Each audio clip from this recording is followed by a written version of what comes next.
On this edition of City Focus, City Manager Mark Barber talks about the Strategic Summit. Public transit is coming to Valdosta. See how the city cleans its water tanks. Get ready for the spring electronic recycling event. And Valdosta Main Street talks about the future of downtown. These stories and more on this edition of City Focus.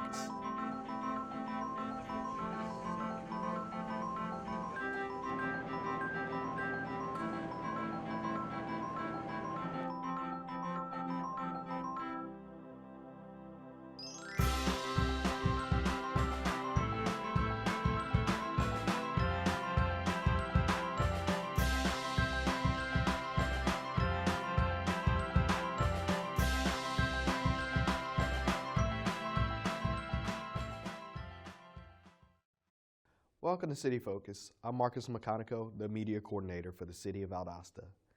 This is the 6th episode of City Focus in 2021. City Focus is your source for what's happening within your government. Here are the most important topics that are happening in the city.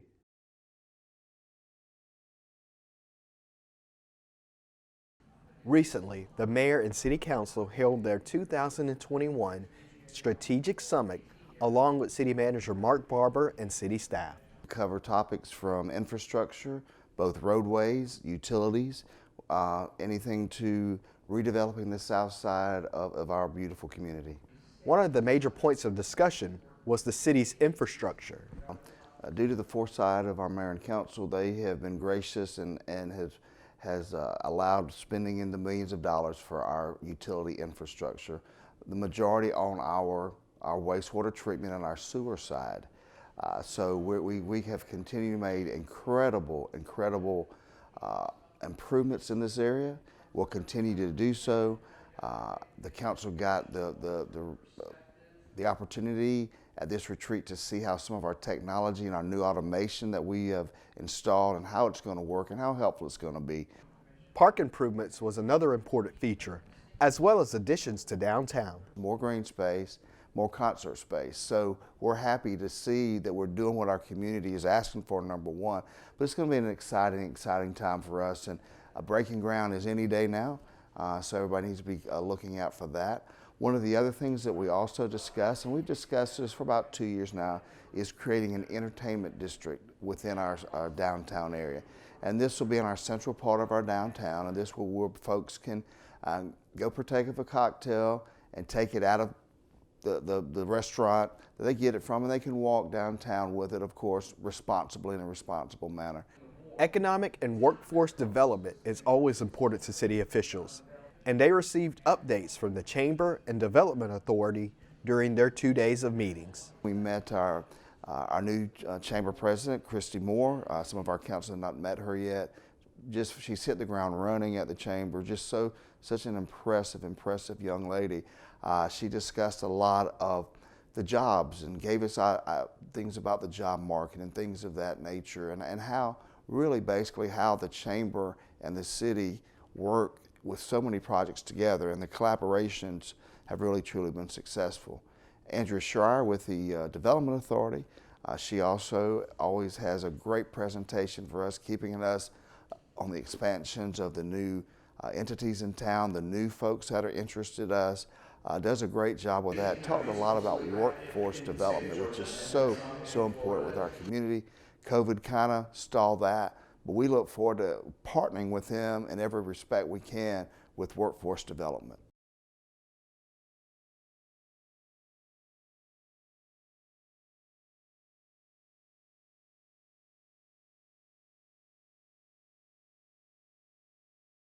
Photographers, start taking your pictures for the 13th annual Valdosta's People's Choice Photo Contest. $700 in cash prizes will be awarded to the winners. Deadline for entry is May 14th. This year's contest includes several categories, and all photos must be taken within Lowndes County. The entry fee is $12 for one photo, $20 for two. Very short time, all these walls will be filled with the photographs that people have taken across our beautiful county and city.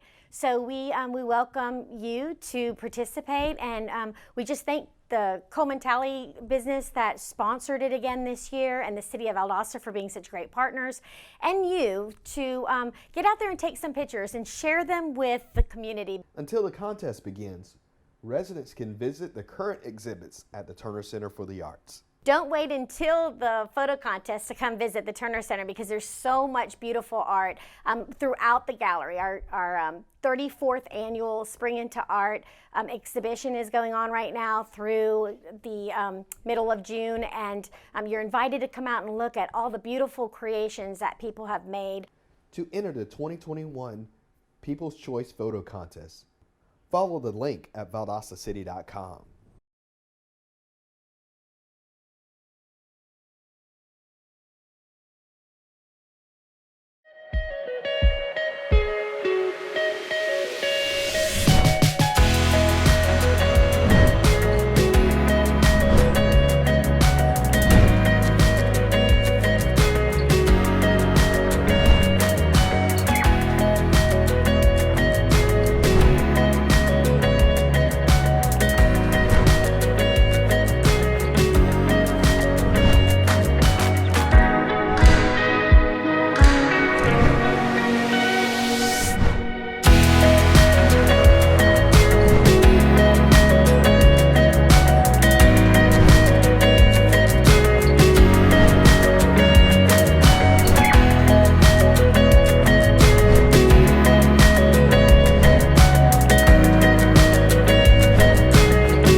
Fresh off the COVID-19 vaccine, it's the Johnson & Johnson one-shot.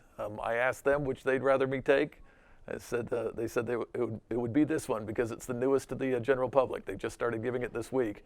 So I just encourage you to pick any of the three, the Pfizer vaccine, the Moderna vaccine, or the brand new Johnson & Johnson one-shot as well, to help your fellow friends and neighbors, protect them as you would protect your family as well. Please, people, do your part, protect your community, protect your friends and your loved ones as well.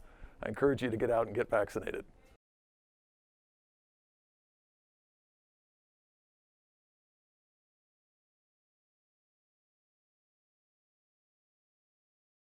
The city is hosting its next electronic recycling event at the Public Works Building on April 10th from 9 to 12. This year, we're going to have the e-recycle event here at Public Works at 1017 Myrtle Street. I do say or suggest anyone that is unfamiliar with this location, since this is the first time, if you put it in your Google Maps, make sure that you put in 1017 Myrtle Street, Valdosta, Georgia, because if you don't, there is a Myrtle Street over in Remerton, and the possibility someone may be getting the two streets confused. So start gathering all those electronics, bring them in for recycling, and help keep them from going into the landfill. Something like cell phones, old telephone, any kind of electronics, like VCRs, TVs, disc players, anything, old radios, anything like that. You can go on the city's website and we have a full list of everything that's accepted. Well, we want to try to keep everything that we possibly can out of the landfill. So this is another free event for everyone, and we encourage them to bring all their electronics. The city and county are also continuing the scrap tire program to help clean the community. Right now we've got the tire grant going on, and we're collecting all the way up to April the 9th. And the trailer drop-off is actually at the county's Public Works building, and it's located at 550 Gil Harbin Boulevard. Anyone in the city or county has tires, they can take them out there. For more information, contact Public Works.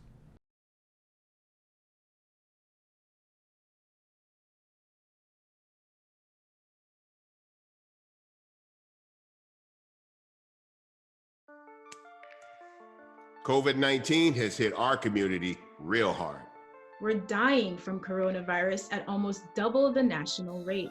If we come together, we have the power to save what matters to us, our Black lives. There's power in protecting your loved ones. There's power in wearing a mask and social distancing. There's power in knowing the facts and using your voice. Let's fight COVID-19. Visit bethepowerofus.org.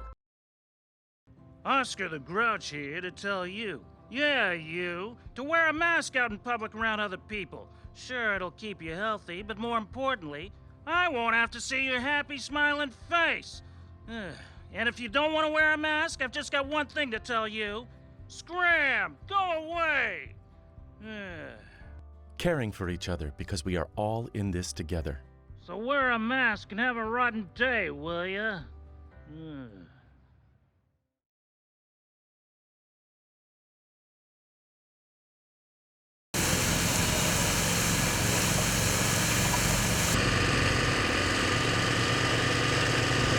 Recently, the City of Valdosta's Utilities Department had a crew dive into the city's water towers to complete a cleaning process inside the tanks. Behind us here is contractors in depth from Ormond Beach, Florida. They are actually diving into this is the Fry Street tank. It holds 2 million gallons of water, and they are actually in there diving in, cleaning our tank. This process is another way that ensures residents that they are getting clean drinking water. Diver is actually there with a vacuum, and he is in there sucking all the debris out of the water to keep the tank clean. It helps the city with the THMs and our HAAs as far as EPD when we have to collect those every 3 months. And so it's a unique process of them going in and having to dive in and clean these, but it's just reassurance the water's already clean, but it's to make sure a second method of how to make sure the water is clean. Also, by having divers clean the tanks from the inside, keeps citizens from having reduced services for a period of time. It helps us out in the long run because to be able to clean this tank another way, we have to dewater the tank, which means we have to take the tank offline, and they would go in there, and then people could lose water. But this way, we keep the tank online, and they dive in with the water still in there and go ahead and clean it without having to take the tank offline. For more information, contact the Utilities Department.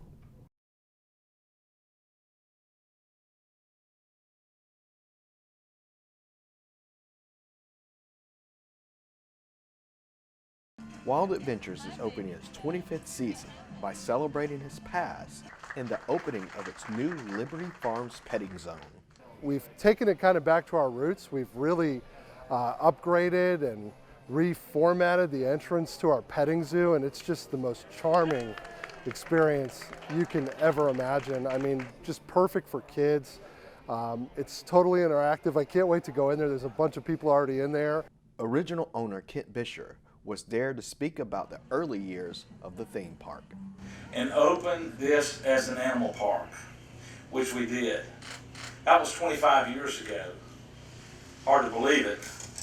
But we couldn't have done it without a lot of help. Throughout the time that Dawn and I owned the park, it was a labor of love.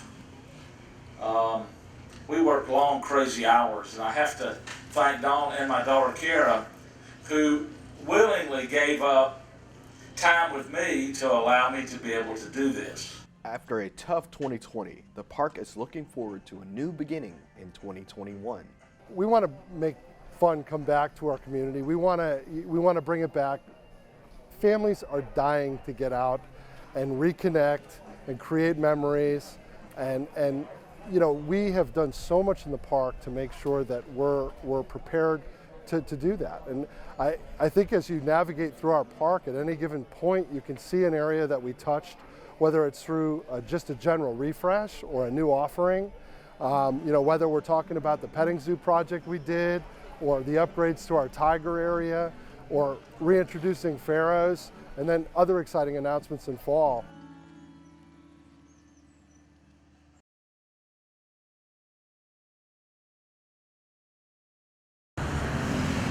The City Engineering Department is in charge of road maintenance. In the past, it has utilized sight from department heads in order to determine which roads in the city need to be repaved. Formerly, we used evaluations by the engineering department.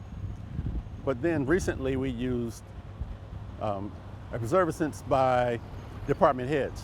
For instance, police department, fire department, every department in the city. The new method will help make those decisions beyond what can be seen by the eye alone. Now, we've moved on to what we call a management system, where a company will come in, use a motorized vehicle and sensors and determine what the pavement conditions is under the pavement, and that's how we choose our streets. This process will truly allow the most damaged roads to be placed on the repaved list. Well, we find that a lot of voids and other things beneath the pavement are not determined by just an eyeball survey. So these things will tell you if there are any voids or any absence of base or something like that. For more information, contact the engineering department.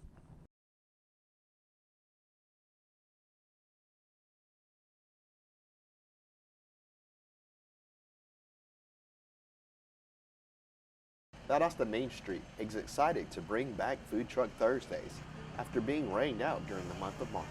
This is our first food truck event of the year. We haven't had them since November. We had to unfortunately cancel for weather last month. So this will be our first official food truck event this year, and we're really excited to bring it back. The trucks will be set up in a crawl style so that guests can socially distance during the event. We usually have like all the food trucks are together, but because of COVID, we've had to maybe spread them out a little bit just to have better social distancing and make it a little bit safer for participants so that we can continue to have community events. So we came up with this food truck crawl idea where we just spread them out around downtown, and it actually works out really well because it also helps get the feet on the sidewalk so that people are brought closer to the stores. Visitors are encouraged to visit downtown shops and restaurants. You can go into the restaurants, get a drink to go, enjoy a cocktail, walk around, have dinner during the event as well. One of our local restaurants, El Paso's, our Mexican restaurant downtown, they are hosting a little musical event in the alley. So we have food, music, drinks, shopping, so it'll be a really great night in downtown. For more information, contact Valdosta Main Street.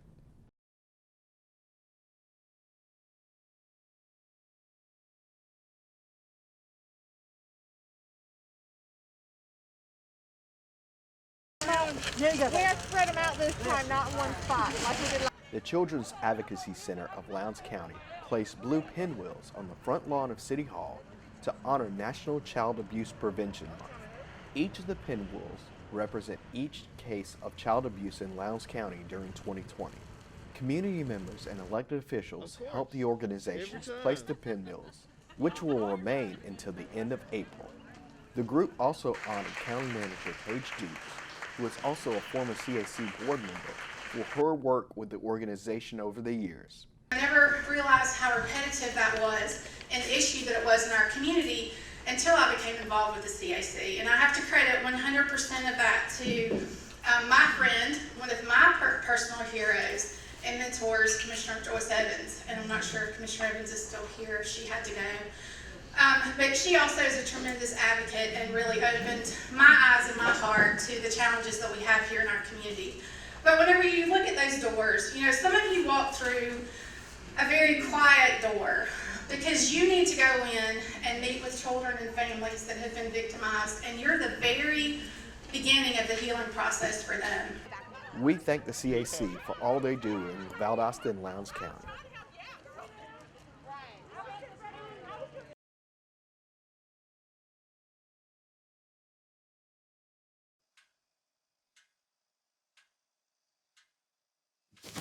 Awkward. I'm the awkward silence. You try to avoid me, then there I am again. But an awkward silence can be a great thing. Like Kelly here is about to demonstrate. You haven't really been yourself lately. Are you okay? Find out how you can help a friend with their mental health at seizetheawkward.org. COVID-19 has changed how we express our faith and gather to worship. We all want to get back to how we pray, how we congregate, how we lift our voices in praise. Now it's time to take the first step that lets us get back to spreading the word without spreading concern. Before we can safely come together, we need the facts. As COVID-19 vaccines become available, you may have questions. Should I get it? Is it safe? Should I wait? It's okay to have questions. Now get the facts. Learn more at getvaccineanswers.org so you can make an informed decision when vaccines are available to you.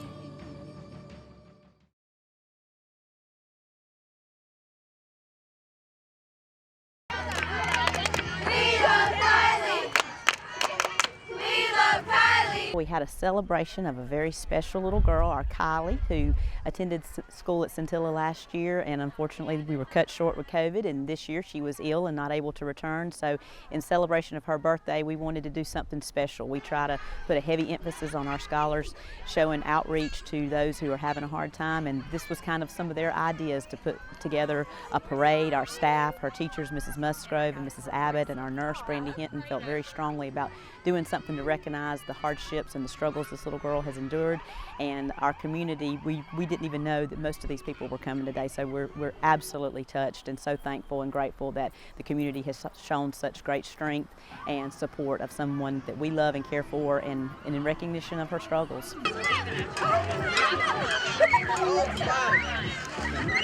Kai and Kylie, which are brother and sister, something about those two babies just drew me to them. And ever since then, I kind of came close with the kids and then the family. Is a city coin to tell you how much all the people of Valdosta love you. Oh, that is yours to keep. Cool. SEA has blown me away. Miss Mandy and Miss Amanda have stopped everything to make sure that today was fantastic for her.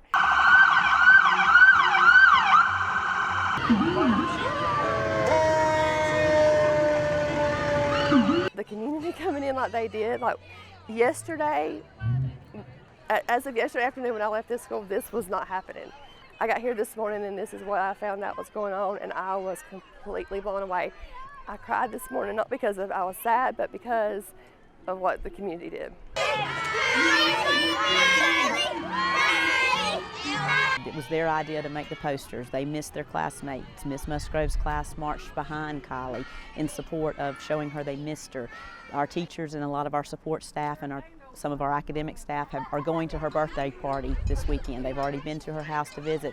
Some of our scholars have gone over and visited with her, and it's very important here that we pull together and show love, and that's really what this school's all about. Our academic support staff deciding last night at the last minute to put together the golf cart. It just kind of got bigger and bigger. Ashley Austin, one of our academic coaches, reached out to the fire department, and from that point it was a domino effect. All of the SRO officers showed up. And I think it shows what a strong community Valdosta has and how much we are pulled together. We got to do something really happy, something that made a little girl's day and her family's. Happy birthday to you. Cha, cha, cha. Happy birthday to you. Cha, cha, cha. Happy birthday, dear Kylie. Cha, cha, cha. Happy birthday to you.